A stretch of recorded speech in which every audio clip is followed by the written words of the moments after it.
Арам төрийн үзэгчтэй TV7 телевиз арам мэдээгээ танилцуулж байна. Мэдээ ол баримт бид баримтыг баталгаажуулна. Хөтөлбөрийн ихэнх мэдээнүүдийн онцлог агуулгыг үзүүлье.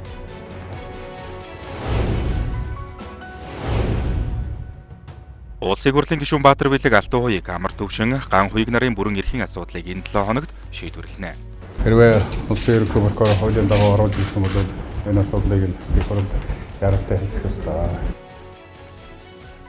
Улсын хэмжээнд гаднаа модон жорлонтой 819 сургууль байна. Ямар ч байсан 23 ондны намар гэхэд бол энэ хөдөө амьдарч байгаа дотор байр цэцэрлэг сургуульд амьдарч байгаа хүүхдүүд маань бол яг өнөөдрийн яг энэ алга эрдэнэ сумын одоо яг ариун цэврийн байгууламж шиг ингээд дотроо одоо орчин үеийн ийм ариун цэврийн байгууламжуудыг ашиглах шинэ соёл сурах одоо ийм сайхан боломжууд гарах юм байна гэж харж байгаа. Авилгалтай тэмцэх газарт замтай холбоотой тендерүүдийг хянаж шалгах хүсэлд хүргүүлжээ. Ямар ч нийслэлийн авцгийн хөгжлийн газар энэ хянаж шалгалт хийдгүү бол харуулж байгаа. Тэгээд бид нар бол улаан цагаанд оромжилж байна одоо. Хуунцар лааза цаас зэрэг нь хог биш мөнгө. Хогийн савнд хогоо хайдаг цаг бол үнэтэй өнгөрчээ. Хогоон бол хүн одоо мөнгөөр худалддаг болжээ.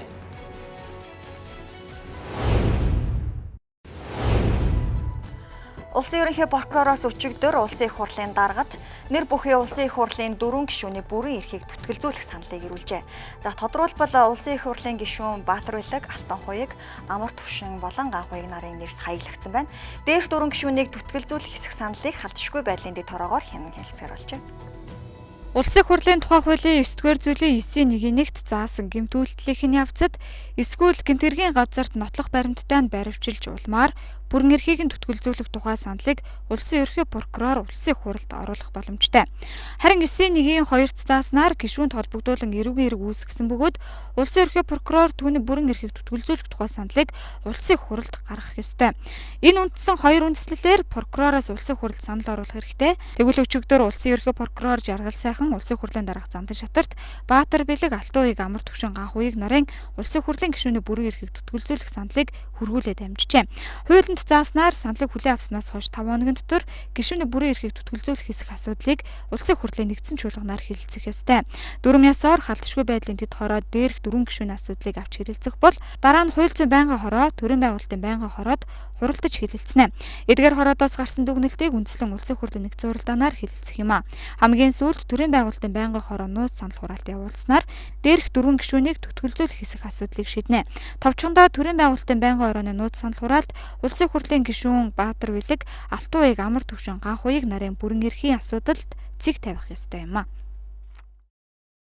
Сая л даргын зөвлөлийн улсын хурлын даргын дэргэдэх зөвлөл оролдож сонслоо.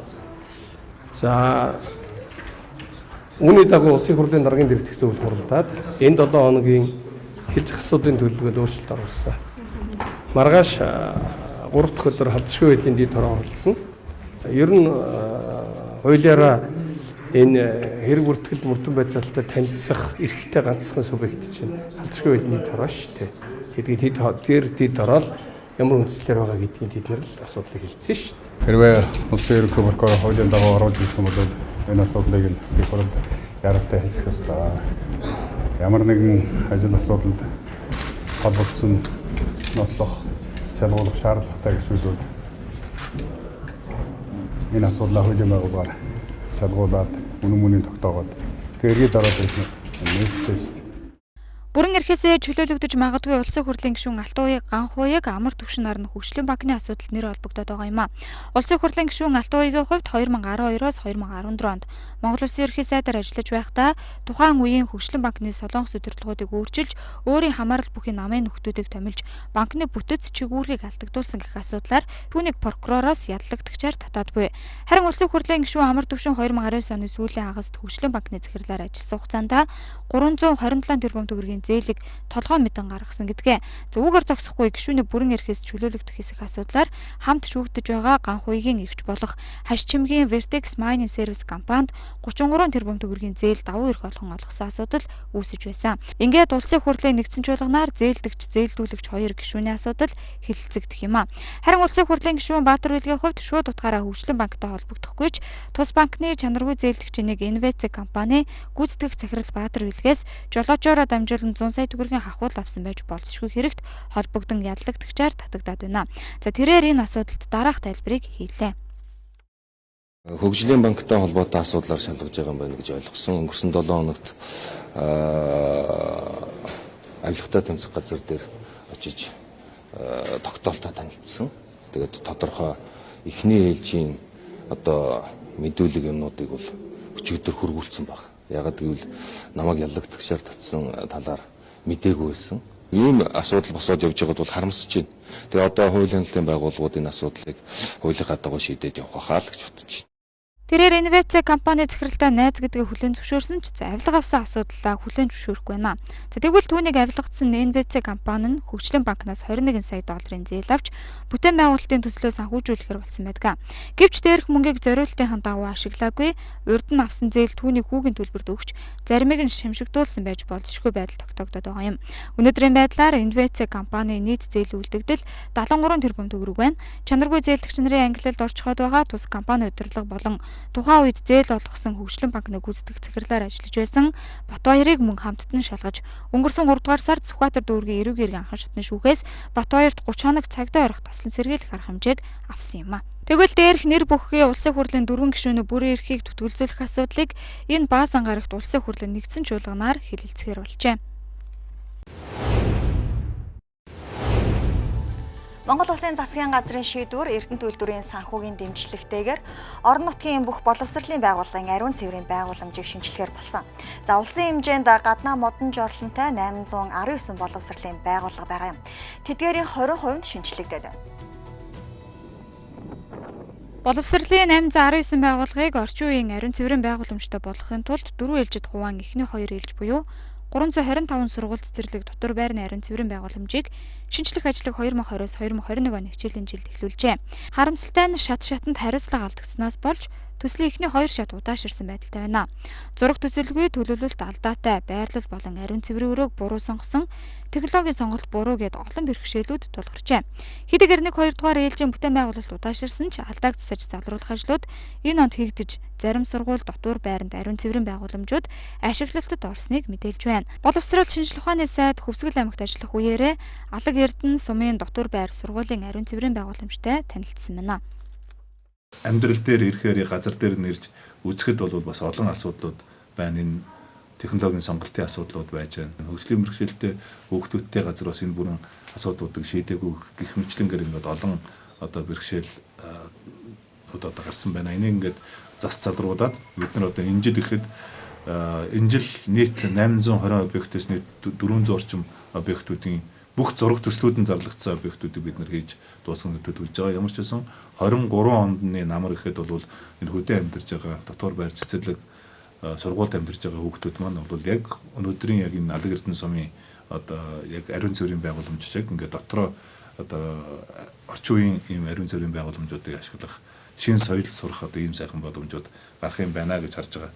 Өмнө нөхөн жарлантай байхад бид нар чинь нөхөн жарлантай мэдээж байртай ойрхон байхгүй. Мэдээж хүүхдийн гадуур тоглох орчин байдаг болохоор байрнаас жоохон хязгаарлалт хол байсан. Тийм ч учраас шөнө оройн цагаар 0 орох жоохон хүүхдүүд маань ингээд нөхөн жарлант харахаас ингээд нөхрөө нь харахаасаа яагаад байна нөхрөө нь чуйдээгээд тиймэрхүү айдстайсан. Одоо болохоор харин сулдар дотор 0-тай болсон болохоор энэ асуудлууд маань цэцэглэгдсэн. 0-аас гадна бас усанд орох боломж бүрдүүлсэн байх шиг байна тий. Энийг хэрүүрээ ашигладаг бай. Энэ усанд бол ер нь 7 хоногт 2 муу эсвэл 1 муу ингээд ээлжлэл ингээд ордог байгаа.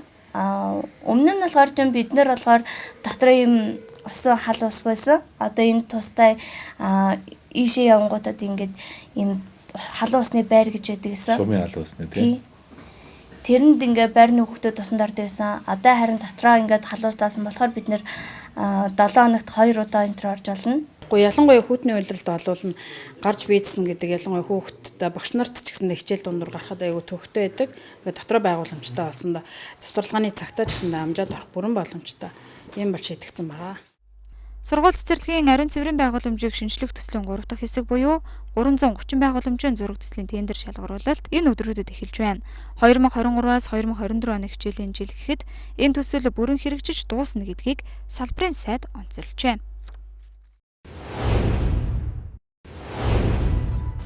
Чингэлтэй дүүргийн иргэдийн төлөөлөгчдийн хурлын төлөөлөгч Баяр Магнай замын хашлага, хөшөө ба авилгаа сэдвээр мэдээлэл хийлээ. Тэрээр Япон улсын засгийн газрын бусалтгүй тусламжаар барьж өгсөн нарны гүүрийн бордюрыг солихгүй байж болоод байна.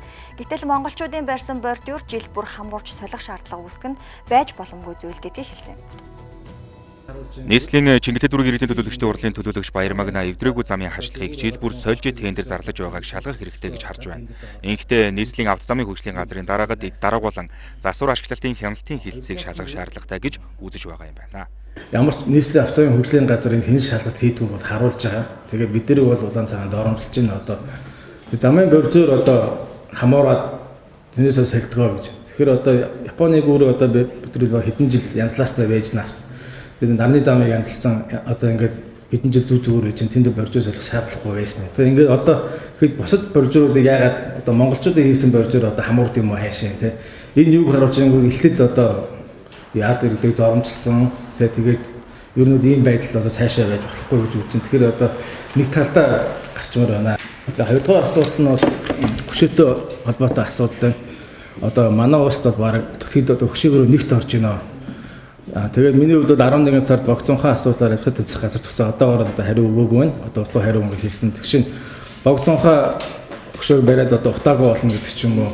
Одоо ард иргэдэг бас л ингээд оромжсон асуудал байгаа. Тэгэхээр энэ одоо ингээд өнхөр инээд төрөх уур хөрхөр ингээд зэрэгцээ юу чинь тий.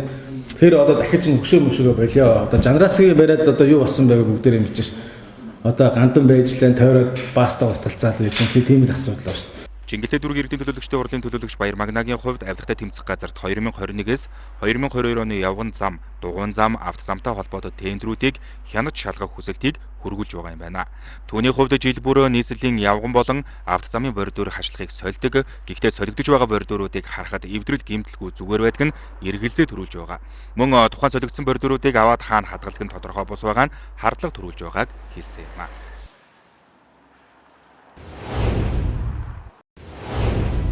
Үзэгч та бүхэн одоо зарим мэдээллүүдийг товчоор хүлээн авч үзнэ. Ерөнхий боловсролын сургуулиудыг орчин үеийн шаардлага ариун цэврийн байгууламжтай болгох ажлыг боловсрол шинжилгээ ухааны яамны бодлогоор хэрэгжүүлж байгаамаа.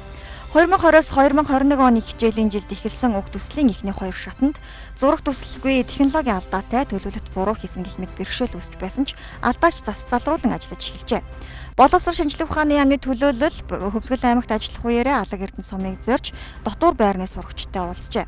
Тэд дотуур байранда ариун цэврийн болон халуун усны өрөөтэй болжээ. Төсөл 4 шаттай хэрэгжих бөгөөд одоогийн байдлаар 3 дахь шатны 303 байгууламжийн зургийн тендер шалгаруулалт үргэлжилж байгаа.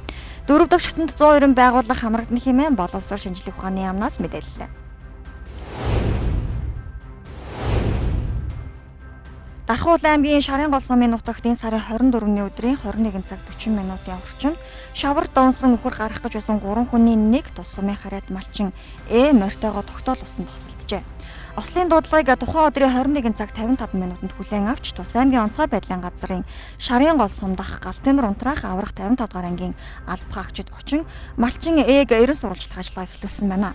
Улмаар мөн өдрийн 8 цаг 18 минутанд тухайн малчны унаж явсан морийг тогтоол уснаас улсан байна. Тус аймгийн онцгой байдлын газрын Ирэн хаах аврах ангийн баг албах агчид малчны зогцыг 3 метрийн гүнээс олж тус сум дах сум дундын цагдаагийн хилцээний нийтийн хэв журмыг хамгаалах хэсэгт шилжүүлэн өгжээ.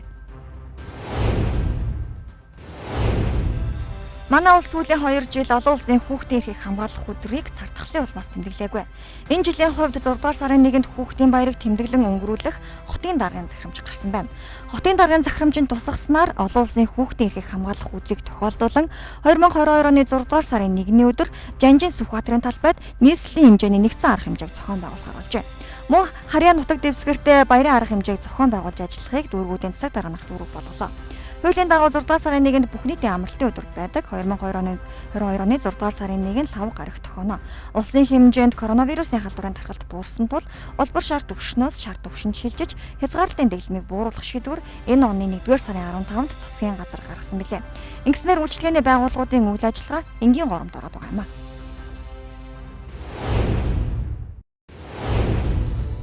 Хог хаягдлын тухайн асуудал дэлхийн нийтийн тулгамцсан асуудлын нэг болсон энэ үед EcoCash компани эх орондоо хог хаягдлыг төлбөртэй хүлээн авах автомашин оруулж ирээд 4 жилийн хугацаа өнгөрөөд байна. За өнгөрсөн хугацаанд үйл ажиллагаанд түр зогсоод байсан EcoCash компани үйл ажиллагаа энэ жилээс хэвэн явагдаж эхэлжээ. Хог хаягдлыг бууруулах, дахин боловсруулах зэрэг тулгамцсан асуудлыг шийдвэрлэхээр EcoCash компани хог хаягдлыг төлбөртэй авах автомат машиныг 4 жилийн өмнө урд хөршөөс оруулж ирсэн байдаг. Түүнээс хойш тухайн автомашина дотооддоо үйлдвэрлэн одоогийн байдлаар Улаанбаатар хотын 10 цагт 12 ширхэг, Өмнө говьт 4 ширхэг, Дархан хотод 1 ширхэгийг байршуулан дотоодын хэрэгцээгээ өөрсдөө хангахаар зорин ажиллаж байгаа тухайга ярьлаа.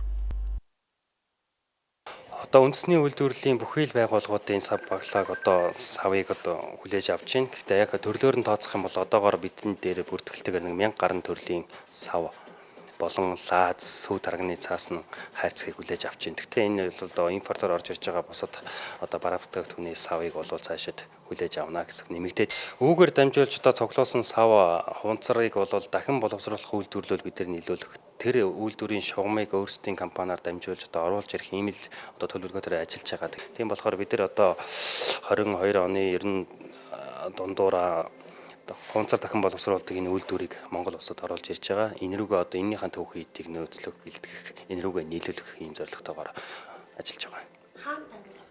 За үйлдвэр бол одоогийн байдлаар ямарсан Дархан хотод тэгээ ерөнхийдөө орон нутаг аймагуудаар байгуулагдах байх. Нэг 2-оос 3 үйлдвэр байгуулагдана. Энэ бол өөрөө 7 төрлийн хуванцар савыг нэг температурт хайлуулад байгалийн элзтэй холиод барилгын бусад материалуудын түүхийд болдог ийм технологи байхгүй юу? Ийм үйлдвэр оруулж ирж байгаа. Эний түүхийд цуглуулах дэд бүтцэн энэ вендингийн машин юм байна. Тэгээ мөн технологиор зориулаад иргэдэд ч гэсэн бас илүү ээлтэй. Иргэд бол ус сунданыхаа савыг уугаад хогийн савнд хайдаг байсан бол 24-оор худалдаж авдаг болж байна шүү дээ. Зарим импортын компани бүтээгдэхүүнийг бол бүр дээшээ 2000 төгрөг хүртэлхээр худалдаж авна. Тэгэхээр бол хогийн савнд хогоо хайдаг цаг бол нэгэнтээ өнгөрчээ. Хогоон бол хүн мөнгөөр худалддаг болжээ. Технологиор зориулаад хогоон зардаг болсон байна л гэсэн үг тийм. EcoCash автомат машин дотоодын үйлдвэрийн 3 төрлийн 2 дахь түүхийд авдаг. Үүнд хуванцар сав, лаз, жижиг цаасан бүтээгдэхүүн ордог. Эдгээр бүтээгдэхүүнийг үйлдвэрлэгчийн заасан журмын дагуу 20-оос 2000 төгрөгөөр худалдаа авдаг байна. Мөн тус компани нийгмийн хариуцлагын хүрээнд дэлхийн стандартад нийцсэн технологийн шийдлийг Монголын хөрсөнд болгож, хог хаягдлаар хөрсөө бохирдуулах бус дахин боловсруулан эцсийн бүтээгдэхүүн гаргахаас гадна иргэдэд санхүүгийн хувьд нэмэр болох. 2 дахь түүхийд нь хог биш мөнгө гэдгийг нийгэмд таниулахаар зорин ажиллаж байна хэмээн ярьж байсан юм а.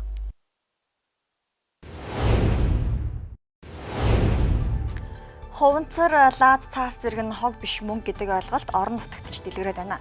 За тухайлбал Дархан Улаан аймгийн иргэд уусан ундааныхаа савыг автомат машинд хийгээд мөнгө болгож авах боломжтой үйлчилгээг хүлээн авлаа. EcoCash компани Монгол инженерүүд хүмүүсийн хэрэглээд хайдаг ундааны савыг хүлээн аваад хариуд нь төлбөрийг нь шууд хийдэг автомат машин зохион бүтээснэ. Дархан Улаан аймагт суурилж эхэллээ. Энэ машин нь 4 жил сүлжээнд ашигладаг үндэсний үйлдвэрлэгч болон импортлагч компаниудын 960 ширхэг бар кодыг урьдчилан сануулсан учраас HiPay-гээр дамжуулан хуванцар савлаад жижиг цаасан хайрцаг тус бүрийг 20 төгрөгөөр хүлээн авч байна. Хуванцар савны дээр байгаа бар кодыг сканер хэсэгт уншуулна. Уншуулад мэрэгэл дээр савыг тавихлаар тэр машин өөрөө санаад энэ савыг хүлээж авсны дараа энэ дээр төлбөр хэсэг дээр хуванцар сав 1 ширхэг нийт 20 төгрөг гэсэн юм гарч иж байна. За төлбөр хэсэг дээр дарангууд машин QR кодоо гаргаж ирэн. За эндээс HiPay аппликейшн бид нар нээгээд HiPay аппликейшныхаа сканер хэсгийг гаргаж ирэх ёстой байгаа. Ингээд QR кодоо сканерлахад ингээд иргэний маань HiPay аппликейшн дотор дасанд 20 төгрөг орох ийм байдлаар. За олон ширхэг сав өгөхөөр бол саваа үргэлжлүүлэн баркод нөө уншуулгууд энэ дээр нөгөө савныхын тоон гарч ирээд байгаа шүү дээ. Дөнгөж төлбөр хэсгээр жишээлбэл 10 ширхэг савдаас өгснээ дараа төлбөр хэсгээр даруул хуванцар сав 10 ширхэг 200 төгрөг гэж гарч ирэнгүүт төлбөр хэсгээ дараад QR код уншуулдаг ийм маягаар хэрэглэнэ. Энэ онд багтаан эдгээр автомашинаас 10 ширхгийг Дархан хотын олон нийтийн төвлөрөл ихтэй газруудад байршуулахар боллоо. Ундааны саваа тушааж мөнгөө хэрхэн авах тухай зааварчилгааг автомат машин дээр байршуулсан учраас иргэд уншиж танилцаад ашиглах бүрэн боломжтой гэж байна. Одоогийн байдлаар Улаанбаатар хотод 12, Өмнөговь аймагт 4 ширхэг ийм автомат машиныг байршуулж ашиглалтад оруулжээ. Дархан Уул аймаг дахь сэтгүүлч Архичаа Сүрэн мэдээлүүллээ.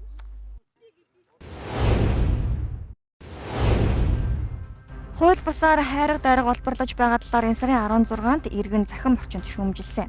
Үүний дагуу экологийн цагдаагийн албаны ажлын хэсэг шалгахад Сэлэнгэ аймгийн Шаамар сумын 2 дугаар багийн нутаг дэвсгэрт Бүрэг толгой гэдэг газар 55-ыг харьцан 15 хэмжээтэй 3 хэсэг газрын хөрсийг 0.5 м гүнтэй хуулж, 60-ыг харьцан 12 хэмжээтэй 2 хэсэг газрыг 1.7 м гүнтэй ухаж, нийтдээ 5 хэсэг газрыг 4738.3 куб метр эзэлгүн тогтсон байжээ. Иймд ажлын хэсгээс аймгийн мэргэжлийн ялтын улсын байцаагчийг оролцуулан хууль бусаар олборлсон хайрга дайргыг худалдан авч үйл ажиллагаанд ашигласан аж ахуйн нэгжийн үйл ажиллагааг зогсоож, зуурамгийн цех бусад техник хэрэгслийг лацтан битүүмжилжээ. Тогтоогдсон нөхцөл байдлыг үндэслэн олборлолтын улмаас эвдэгдсэн талбайг буруутай эдгээдээр зохих журмын дагуу нөхөн сэргийлт хийх болсон талаар экологийн цагдаагийн албанаас мэдээллээ.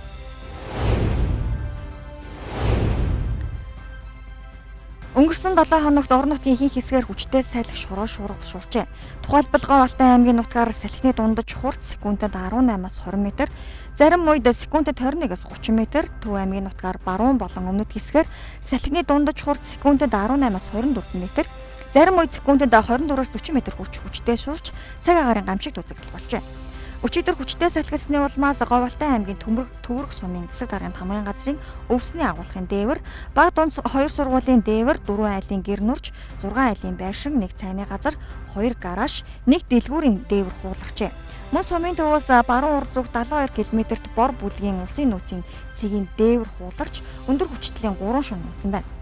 Чандан сумын Эрдэнэт багийн хулгар гэдэг газар 19 цагийн үед 22-оос 25 м/с хүртэл хүчтэй шорон шуурга шуурсны улмаас 2 айлын гэр нурсан байна. Баянгор аймгийн Эрдэнэ цогц сумын Сэмжит багийн Уран нарийн гэдэг газар хүчтэй шорон шуурга шуурсны улмаас 3 айлын гэр нуржээ.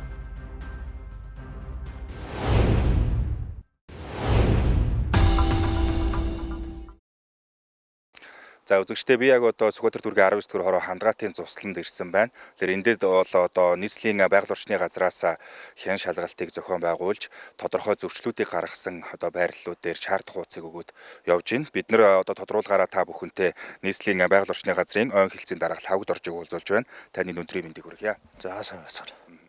За тэгэхээр ер нь бол иргэд маань мэдээллийг бас багч гисэн авсан байх. Нийслэлийн байгаль орчны газраас Цуслангийн одоо ойн бүс газруудад зөрчил гаргаж одоо барилга байгууламж, байшин, хаус барьж байгаа энэ зөрчлүүдийг одоо арилгуулж байгаа маань гэж ойлгож байгаа. Тэгэхээр энэ ажил ер нь ямар байдлаар зохион байгуулагдаж байна? Хизээнээс яг энэ жилийн хувьд бол хизээнээс эхлээд явж байна.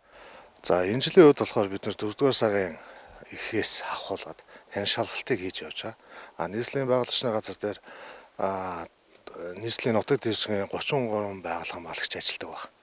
За энэ хэд маань болохоор тухайн өөрсдийнхөө харьяа газрынхаа нутаг дэвсгэрийнхаа ойн сан бүхий газрыг хариуцж ажилладаг байна. Энэ түүнийхээ дагуу эргүүл хяналт шалгалтыг хийж явахдаа ойн сан бүхий газар үйл ажиллагаа, хоригдсон үйл ажиллагаа явуулсан иргэдийн мэдээллийг тухайн бүрт нь өгөөд тухайн бүрт нь авсан мэдээллийн дагуу бид газар зохион байгуулалтын алба руу энэ ойн тухайн хуулийг зөрчиж үйл ажиллагаа явуулж байна гэдэг үндслэлээр энийг тухайн газрыг одоо цуслах арга хэмжээг авч зөрчлийг арилуулан ажиллаж байна. За тэгэхээр ер нь бол энд одоо жишээ нь битээр бол одоо энд одоо байшингийн суур одоо хийсэн байгаа байдал дээр ирсэн байгаа шүү дээ. Тэгэхээр энэ иргэдийн хувьд одоо яг энэ суурийг байгуулсан газар нь өөрөө эзэмших эрхийн гэрчилгээтэй юм уу? Эсвэл одоо ингээд өөрснөө дур мэдэн ингээд бариад байгаа юм? Яг тухайн газрууд маань болохоор яг 2009 оны захирамжаар олгогдсон газрууд байгаа. Энэ маань болохоор 2009 оноос захирамжаар батлагдсан. Иргэд маань цааш дамлан зарсан. Тухайн иргэн одоо энэ иргэн маань болохоор 2019 онд энэ тухайн газрыг өөрийнхөө нийтээр шилжүүл авсан байл. Тэрнийхээ дагуу энэ жилээс 2 сараас эхлээл үйл ажиллагаа явуулсан байна. Тухайн бүрд нь бид нэр ирж шалгалтыг хийгээд холбогдох арга хэмжээг аваад газрын албарууд газрын цоцлох хүсэлтийг бас давхар явуулсан байна. Ер нь бол Цуслангийн бүс газарт одоо газар эзэмших эрх авсан иргэдийн хувьд тухайн одоо эзэмших гэрчилгээ авсан газар дээрээ барилга байгууламж барих, юу хийх нь бол өөрсний дургсан нэг юм ойлголт байгаа даа. Тэгэхээр энэ нь өөрөө нийслэлийн байгаль орчны газар болоод мэргэжлийн хяналтын байгууллагуудын дүрм журамтай ямар байдлаар ирэн зөрчилдөж байгаа юм бэ? За яг хоо тухайн газрууд маань болохоор газар зохион байгуулалтын албанаас олгоцсон газрууд маань байдаг. Энэ мэргэжлийн байгууллагуудаа одоо бидний зөрчилж байгаа юм гэхэлэр ойн тухай хуулийн 29 дугаар зүйл заасны дагуу ойн сан бүхий газар олгох дээр нь барилга байгууламж барих хоригтой байдаг. Гэхдээ нэг зүйл байгаад байна шүү дээ. Одоо яг ингээд яах юм бол ойн бүс газарт маш олон барилга байгууламжууд баригдсан байгаа. Одоо битүүрийн зогсож байгаа одоо энэ суурийн хажууд л гэхэд тойроод зөндөө олон байшингууд баригдсан байдаг. Тэгэхээр энэ асуудал одоо яах вэ? За энэ асуудлаар бодлохоор бид нийслэлийн байгуулагчны газрын зүгээс болохоор энэ хуулиа үндэслээд холбогдох байгууллагууд газар зохион байгуулалтын албаруу бид нар албан бичиг явуул. Тухайн одоо олгосон газруудын цуцлах талаар албан бичиг явуулна. Газар зохион байгуулалтын албан нь болохоор энэ газруудыг газар дээр нь ирээд тухайн газрыг чөлөөлөх, албатан буулгах үйл ажиллагааг зохион байгуулж ажиллах. Тэгэхээр танахаас бол хэн шалгалтаа хийгээд одоо харьяа газрын албанд нь одоо өсөлтөө явуулна гэж ойлгож болох уу? Тий. Ер нь. Тэгэхээр бас нэг юм асуудал байна. Энийг тодруулахгүй бол бас иргэд өөрснөө ингэж байдаг байхгүй. Маш том одоо юу гэдэм бэ? Амралтын газрууд байгаад байгаа. Одоо жишээлх юм бол битүүрийн зогсож байгаа газрын эсрэг талд их тамир гэдэг энэ том амралтын газар байгаа шүү дээ. Тэгээ амралт одоо зочд буудал хүртэл байна. Спорт цогцлбор байж байна. Тэгээ энэ өөрөө бас яг ойн бүс газар байгаа. Тэгээд яг замынхан нөгөө талд байгаа энэ одоо хүний эзэмссэн газар дээрх одоо энэ суурин дээр та бүхэн шаард хууцнааж байгаа байхгүй. Тэгэхээр энэ нь одоо бас ийм харилцан адилгүй үйлчлээд байна уу гэж харагдаж байна. Энэ ажлууд маань болохоор дан ганц энэ ажил дээр биш. Цаашдаа бид нар яг холбогд гарга хэмжээг нь аваад газрын албаруу цуслах хүсэлтийг явуулах байгаа. Их тамирыг уу? Их тамир одоо яг энэ замын цааталт байна. За энэ их тамирыг бол бид нар ерөнхийдөө бол ойн тухай хуулийн дээр болохоор ойн сангаас 50 м-ийн зайд газар 50 м-ээс 100 м-ийн зайд олох юу гэдэг журамтай байдаг. Бид нар одоо холбоотой одоо газар зохион байгуулалтаар мэргэжлийн хяналтын газруудтай энэ газар дээр нь очиод танилцаад үнэхээр юу яасан бол одоо бид нар цаашдаа арга хэмжээг нь авах явна гэсэн. Тэгээ одоо бол та өөрөө харж байгаа үсттэй энэ чинь 50 м биш нүдэн дээр л харагдаж шүү дээ. Их тамир бол за ганц их тамир гэдэг юм биш. Ерөнхийдөө бол энэ хойшоо Цуслангийн бүс газруудад маш олон амралт сувилийн газрууд байгаа. Яг ойтойгоо тулгаа барьсан хүүхдийн цусланч байна. За асрамжийн газрын цусланч байгаагүй бол би мэдчихэж байгаа. Тэгэхээр эдгээр газрууд маань өөрөө бас яг дүрм журмынхаа дагуу бол ойн одоо захаасаа 50 м-ийг бол баримтлах шаардлагатай байгаа. Тэгэхээр энийг одоо тодорхой одоо ажлуудыг зохион байгуулна гэж одоо ойлгож болох. Тэгээ ерөнхийдөө цаашаа бүх ажил одоо энэ ойн сан бүхий газар орсон газруудыг бид нар судалгааг хийгээд цаашдаа арга хэмжээг нь аваад явна гэсэн. Бас нэг зүйлийг тодруулахгүй болохгүй байна л да. Эзэмших эрхийн гэрчилгээ авцсан 15 жилээр авцсан байгаа. Тэгээд энэ одоо ногоон бүс газруудад ялангуяа ойн сан газруудад тэгээд нөгөө нэг та сайн хэлсэн шүү дээ. Бие биендээ дамлаа зарцсан, худалдсан ийм асуудлууд байгаад байдаг. Одоо ямар нэгэн зарын сайт руу ч юм уу ороод үзэх юм бол Цуслангийн газрыг харахаар яг ой дотроо модон дундаа одоо ийм газар зарна гэсэн зарууд маш их байна. Тэгэхээр энэ дээр бол бас иргэд сэрэмжлэх шаардлага үүсчихнэ гэж ойлгож болох уу? Тий.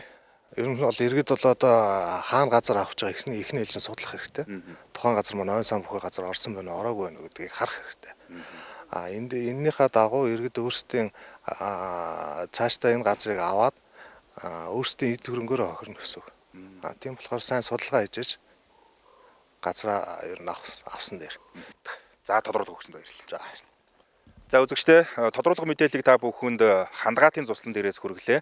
Нийслэлийн байгаль орчны газраас бол одоо зөвхөн энэ хандгаад гэлтгүү нийслэлийн одоо ойн бүс Цуслангийн бүс газруудад бас тодорхой хэн шалгалтуудыг зохион байгуулж хууль дүрм зөрчсөн газруудын зөрчлийг арилгуулах асуудлыг харьяа одоо газрын албуудууд нь хүргүүлж байгаа ийм мэдээллийг хүргэж байна.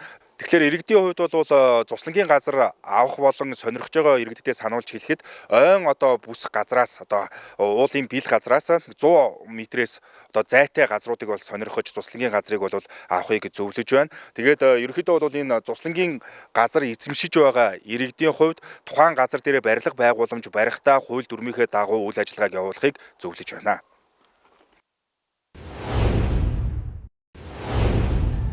Орхон аймагт өчигдөр буюу 4 сарын 25-ны оройн 18 цагийн үед зам тээврийн ноцтой ослол гарлаа. За тухайлбал төмөр очиж явсан том оврын автомашин шугам мөргсөн байна. За ингэхдээ суудлын 2 автомашиныг давхар мөргөжээ. Орхон аймагт өчигдөр оройн 18 цагийн үед зам тээврийн ноцтой ослол гарчээ. За тухайлбал төмөр очиж явсан том оврын автомашин суудлах 2 автомашинтай мөргөлдөж замын хажуу руу унсан байна. Ослын шалтгааныг тодорхойлохоор цагдаа албагч нар ажиллаж байна. За сүүлийн 2 хоногийн хугацаанд бас манай Орхон аймгийн нутаг дэвсгэр дээр бас ностой зам тээврийн ослууд бүртгэгдлээ. За одоо 2022 оны 4 сарын 25-ны өдөр 18 цагийн үед одоо бас Орхон аймгийн Баян цагаан багийн нутаг дэвсгэр дээр 3 автомашин мөргөлдсөн юм осол бүртгэгдсэн. За ослын улмаас одоо бас нэг иргэний аймнаас охирсон. За үүнтэй холбоотойгоор одоо цагдаагийн газраас холбогдох байгууллагын мэргэжлийн байгууллагууд одоо шалгалтын ажиллагааг хийж ажиллаж байна. Ард иргэдэг замын хөдөлгөөнд оролцохдоо хурдаа тааруулж авах, мөн бага насны хүүхдийг зориултын дагуу тээвэрлэхийг замын цагдаагийн засгаас анхааруулжээ. Орхон аймаг дахь сэтгүүлч Мөнх Туяа мэдээр үлдлээ. Үргэлжлүүлэн хилийн чанад өрнсөн мэдээллүүдийг хүргэе. Орчуулагч Таймч Баярбат дэлгэрүүлэн хүргэх болно.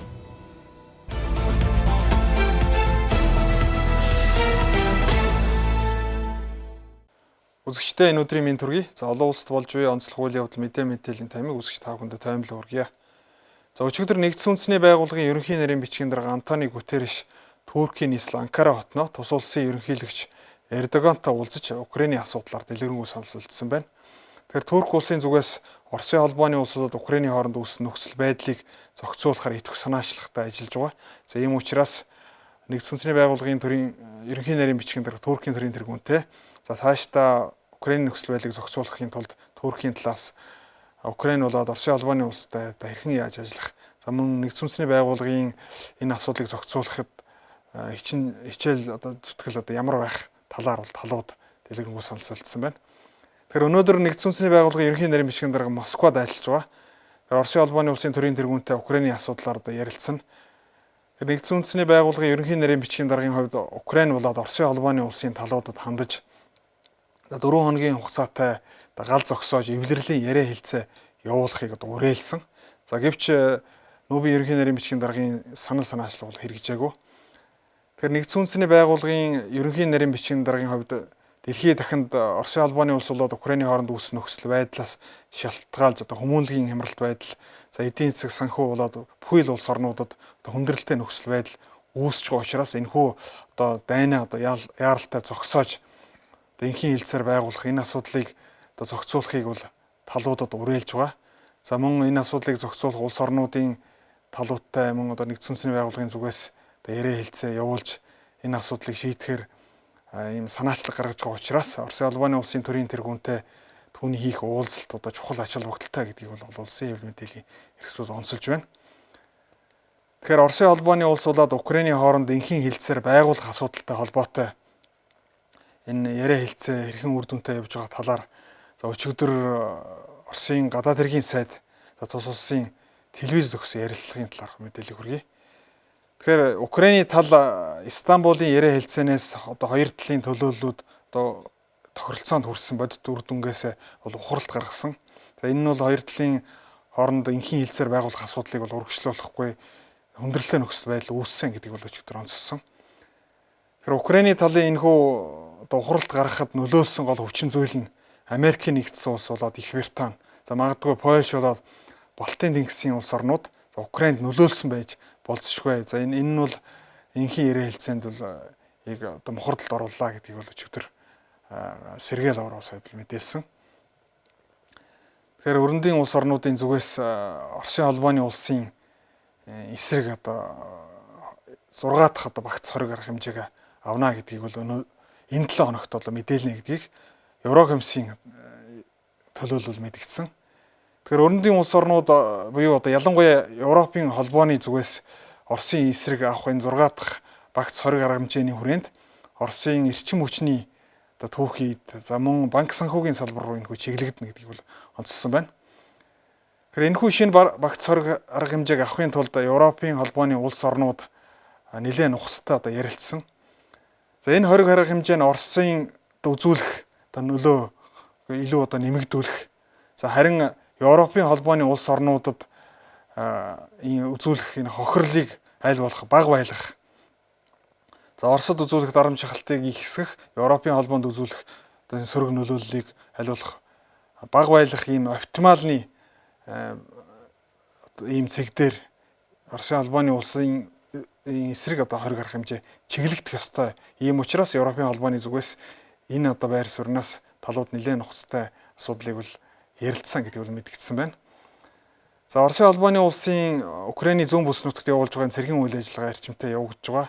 За ялангуяа Одесс руу Оросын байлдааны үйл ажиллагаа чиглэгдсэнтэй холбоотой CNN-ийн мэдээлснээр Оросын агаарын цохилтын улмаас 8 иргэн амь насаа алдсан. За өчигдөр Молдовын салан тусгаарлагч бүгд найрамдах улс буюу одоо Украинтэй хил залгаа энэ бүс нутагт хэд хэдэн удаагийн дэлбэрэлт болсон гэдгийг мөн одоо мэдээлсэн. Тэгэхээр энэхүү дэлбэрэлтийн ард Оросын холбооны улс байгаа гэдгийг бол өрөндийн талууд бас улс орнууд буруутгаж байна.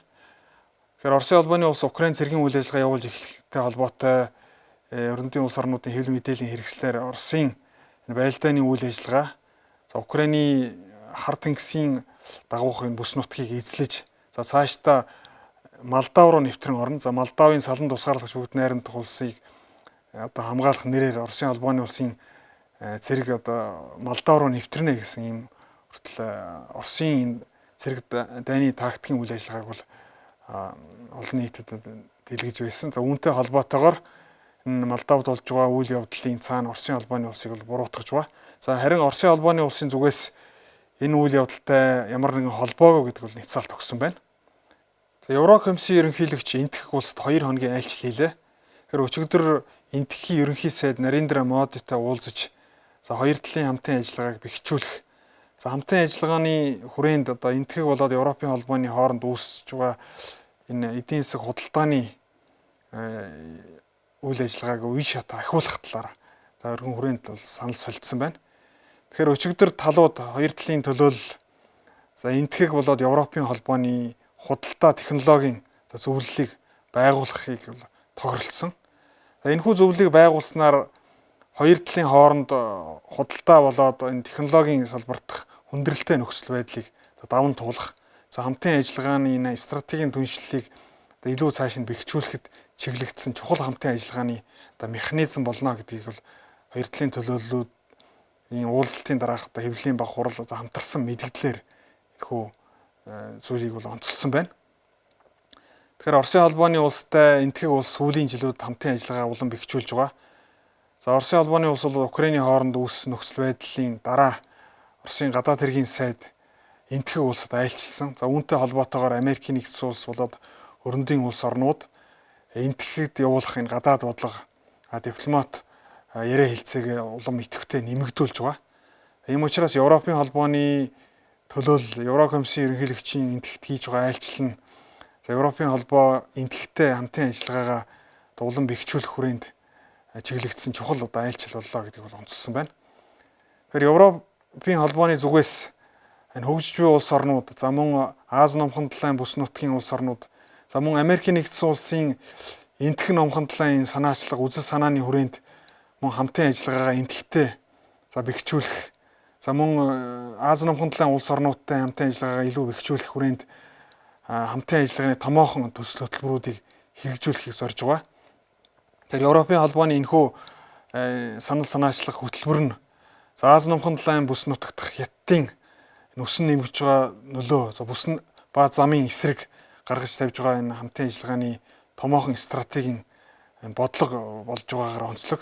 За ийм учраас энтхэгтэй Европын холбооны хамтын ажиллагааны хүрээнд байгуулахын худалдааны зөвлөл нь хоёр талын худалдааг одоо нэмэгдүүлэхэд чухал механизм болно.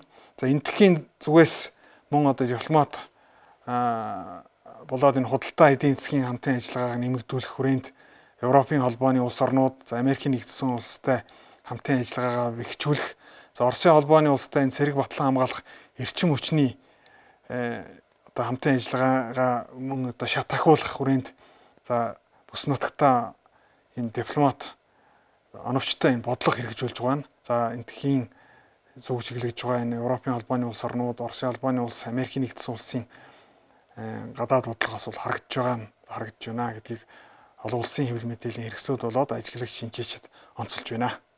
За дэлхийн хамгийн баян хүн болох Илон Маск Твиттерийг худалдаж авах саналыг за хэдхэн хоногийн өмнө тавьж байсан. Тэгэхээр Твиттерийн удирдах зөвлөл эхэндээ одоо түүний саналыг бол хүлээж аваагүй. За гэвч өчигдөр удирдах зөвлөлийн 11 гишүүн түүний саналыг хүлээж авснаар за Илон Маскийн Твиттерийг худалдаж авах хилцэл амжилттай хэрэгжснээр 44 тэрбум $. За Твиттерийг худалдаж авахар боллоо. Тэгэхээр Твиттер нь хүний одоо ардчил эрх чөлөө, хүний эрхийг хангахад за иргэн буюу одоо Твиттерийг хэрэглэгч нар үзэл бодлоо чөлөөтэй илэрхийлэх юм эндэр байх ёстой гэж Илон Маск үзсэн. За ийм учраас Твиттерийг худалдаж авч за энэхүү платформыг илүү одоо хөгжүүлэх боломж олцоог одоо нээнэ гэдгийг бол онцолж байгаа. Тэгэхээр Твиттерийн хэрэглэгчдэд илүү одоо өргөн боломж олцоог нээснээрээ за хэрэглэгч нар за өөрийн үзэл бодол үг хэлэх эрх чөлөөгөө чөлөөтэй эдлэх юм боломж үрдэнэ гэдгийг бол Илон Маск бол онцолж байсан юм. За Твиттерийн хэрэглэгч нар нэг удаагийн жиргээ хийхдээ тодорхой үгийн хязгаартай байдаг. Тэгэхээр энэ үгийн хязгаарыг одоо нэмэгдүүлнэ. За ялангуяа энэ одоо байдлыг бол арилгана. За ингэснээр хэрэглэгч нар за үзэл бодлоо илэрхийлэх, чөлөөтэй илэрхийлэх юм боломж үрдэнэ гэдгийг бол Илон Маск бол онцолж байгаа юм. Тэгэхээр түүний энэхүү хилцэл амжилттай болсонтой холбоотойгоор за зарим шинжээчид нар Америкийн зарим шинжээчдийн хувьд за зүүнтнүүдийн хувьд за зүүнний шиг баримжаатай улс төрчдийн хувьд энэхүү хилцэл амжилттай болсон одоо таатай мэдээ биш байсан гэдгийг бол онцлсан байна. Тэгэхээр ингээ үзэгч та бүхэндээ энэ удаагийн гадаад мэдээг сонирхол үзсэн явдалд баярлалаа.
Үзэгчтэй TV7 телевиз мэдээллийн хөтөлбөрийнхаа мигмар гарагийн дугаарыг танилцууллаа.